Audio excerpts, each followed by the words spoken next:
Chaque année, la famille royale britannique se réunit au domaine de Sandringham pour célébrer les fêtes de fin d'année.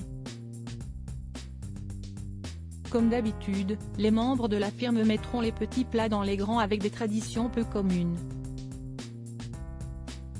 L'heure est certainement aux derniers préparatifs pour Noël du côté de la famille royale d'Angleterre. Comme à leur habitude, les membres de la firme se réuniront au château de Sandringham, dans le Norfolk, pour les fêtes de fin d'année. Alors que les festivités se déroulaient souvent avec la même liste de convives, Charles III a décidé d'élargir le cercle des invités cette année. Son épouse Camilla pourra ainsi passer les fêtes en compagnie de sa famille puisque ses enfants, ses petits-enfants et même sa sœur se rendront à Sandringham pour les célébrations.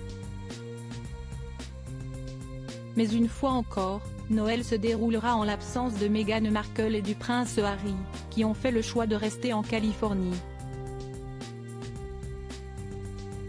Cette fois encore, Archie et Lily Ben n'auront pas l'occasion de voir leur oncle, leur tante, leur grand-père et leurs cousins. Un petit déjeuner genré pour autant, il est une chose qui change rarement lors des fêtes de Noël et il s'agit du traditionnel menu.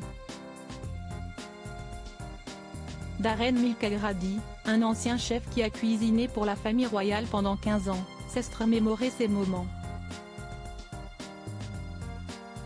Il a notamment fait part d'une étrange tradition qui avait lieu au moment du petit déjeuner.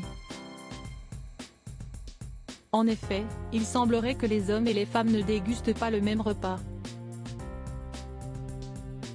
Alors que les premiers profitent d'un English breakfast bien copieux à base d'œufs, bacon, champignons et harengs fumés, les secondes se contentent de simples morceaux de fruits frais, de pain toasté et de café. Concernant le repas du 25 décembre midi, il s'agit du même chaque année.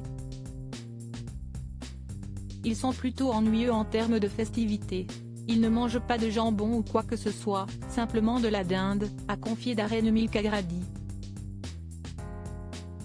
En accompagnement, le roi Charles III et ses convives dégustent de la purée, des pommes de terre rôties, des marrons et de la sauce au canneberge. Un repas de fête somme toute assez classique, qui s'achève par un délicieux pudding de Noël au brandy.